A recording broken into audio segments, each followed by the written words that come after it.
Welcome to our YouTube channel the hunger traveller. ഇന്ന് ഉണ്ടാക്കുന്നത് ഒരു എരിശ്ശേരിയാണ്. അതും നമ്മൾ സാധാരണ ഉണ്ടാക്കുന്ന പോലത്തെ എരിശ്ശേരിയല്ല, മുരിങ്ങയിലയും മത്തങ്ങയും കൂടെ ചേർന്നിട്ടുള്ള ഒരു എരിശ്ശേരിയാണ്. വളരെ ഹെൽത്തി ആയിട്ടുള്ള ഒരു വിഭവമാണ് ഇന്ന് ഉണ്ടാക്കുന്നത്. റെസിപ്പിയിലേക്ക് പോകുന്നതിന് മുമ്പ് ആദ്യമായിട്ടാണ് ചാനൽ കാണുന്നതെങ്കിൽ ഒന്ന് സബ്സ്ക്രൈബ് ചെയ്തേക്കണേ. അതേപോലെ വീഡിയോ ഇഷ്ടമായാൽ ലൈക്ക് ചെയ്യാനും ഷെയർ ചെയ്യാനും കമൻറ്റ് ചെയ്യാനും മറക്കരുത്. 1 കപ്പ് മത്തങ്ങ കഷ്ണങ്ങളാക്കിയത്, 1/2 കപ്പ് ഉണക്കപ്പയർ എടുത്തിട്ടുണ്ട്, 3/4 കപ്പ് മുരിങ്ങയില ഇല മാത്രമാണ് എടുത്തിരിക്കുന്നത്. ഇവ മൂന്നും നമ്മൾ നന്നായിട്ട് കഴുകി വൃത്തിയാക്കിയതിന് ശേഷം ഒരു കുക്കറിലേക്ക് ഇട്ട് കൊടുക്കണം.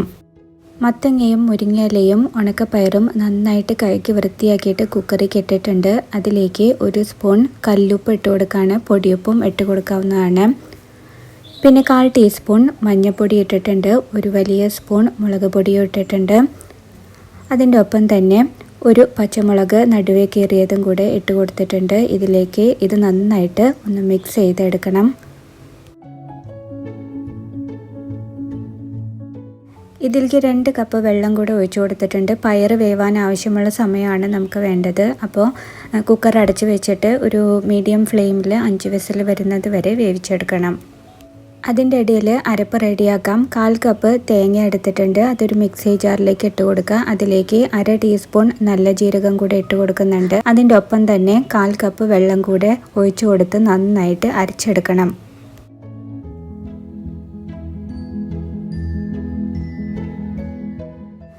അപ്പോൾ നമ്മുടെ മത്തങ്ങയും പയറും മുരിങ്ങയിലൊക്കെ നന്നായിട്ട് വെന്ത് വന്നിട്ടുണ്ട്. നല്ലോണം ആവി പോയതിന് ശേഷം കുക്കർ തുറന്നു നോക്കുക. പയർ നല്ല രീതിയിൽ തന്നെ വെന്തിട്ടുണ്ട്, എന്നാൽ ഉടഞ്ഞിട്ടുമില്ല. അപ്പോൾ മത്തങ്ങ ഇതുപോലെ കഷ്ണങ്ങളായിട്ടാണല്ലോ കിടക്കുന്നത്. മത്തങ്ങ നമുക്കൊന്ന് നന്നായിട്ട് ഉടച്ചു കൊടുക്കണം. ഇതിലേക്ക് നേരത്തെ അരച്ചു വെച്ചിരിക്കുന്ന തേങ്ങ അരപ്പ് ഇതിലേക്ക് ചേർത്ത് കൊടുത്തിട്ട് നന്നായിട്ട് തിളപ്പിച്ചെടുക്കണം. ഒരു 3-4 മിനിറ്റ് തിളപ്പിച്ചാൽ മതിയായും. അപ്പോഴേക്കും നമ്മുടെ തേങ്ങയുടെ അരപ്പ് വെന്തിട്ടുണ്ടാവും.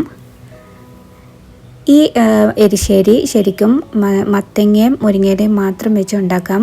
എനിക്ക് ഇതിനകത്ത് പയർ ചേർക്കുന്നത് ഇഷ്ടമായതുകൊണ്ടാണ് ഇത് ചേർക്കുന്നത്. ഇത് പരിപ്പ് ചേർത്തും ഉണ്ടാക്കാവുന്നതാണ്. ആ റെസിപ്പികളൊക്കെ ഞാൻ പിന്നീട് നിങ്ങൾക്ക് കാണിച്ചു തരുന്നതായിരിക്കും. അപ്പോൾ നമ്മുടെ തേങ്ങയുടെ അരപ്പ് ചേർത്ത് നന്നായിട്ട് വെന്ത് വന്നിട്ടുണ്ട്. അതിലേക്ക് ഉപ്പ് പോരായി ഉണ്ടെങ്കിൽ ഇട്ട് കൊടുക്കുക. 1/4 ടീസ്പൂൺ ഉപ്പ് ഇവിടെ ചേർത്തിട്ടുണ്ട് ഞാൻ.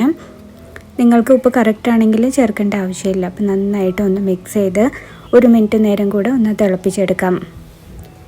തീ ഓഫ് ചെയ്ത ശേഷം ഇത് ഇറക്കി വയ്ക്കാം. ഇനി താളിച്ചിടാം. അതിനായിട്ട് വേറൊരു ചട്ടിയിൽ വെളിച്ചെണ്ണ നല്ലോണം ഒഴിച്ചിട്ട് ചൂടാക്കിയെടുക്കണം. അതിലേക്ക് 1/2 ടീസ്പൂൺ കടുക് ഇട്ട് പൊട്ടിക്കുക. അതിൻ്റെ ഒപ്പം തന്നെ 1/4 കപ്പ് ചിരവിയ തേങ്ങയും കൂടെ ഇട്ട് കൊടുക്കുക. അതിൻ്റെ ഒപ്പം തന്നെ ഒരു 3 വറ്റൽ മുളക് ചെറുതായി നുറുക്കിയതും കുറച്ച് കറിവേപ്പിലയും കൂടി ഇട്ടിട്ട് ബ്രൗൺ കളർ ആയതിനു ശേഷം കറിയിലേക്ക് ചേർത്ത് കൊടുക്കാം. ഇതിൽ ചാറ് കൂടുതൽ കണ്ടിട്ട് നിങ്ങളുടെ കട്ടിക്കനുസരിച്ചിട്ടാണ് എടുക്കേണ്ടത്. ഞാനിത് മൺചട്ടിയിൽ വെച്ചുകൊണ്ടാണ് ഇത്ര ചാറ് നിങ്ങൾക്ക് കാണുന്നത്. ഇത് കുറച്ച് സമയം കഴിയുമ്പോൾ നന്നായിട്ട് കുറുകി നല്ല എരിശ്ശേരി പാകത്തിന് വരും. അപ്പോൾ ഈസിയായും ഹെൽത്തിയുമായിട്ടുള്ള ഈ എരിശ്ശേരി എല്ലാവരും ഉണ്ടാക്കി നോക്കുമെന്ന് ഞാൻ വിചാരിക്കുന്നു.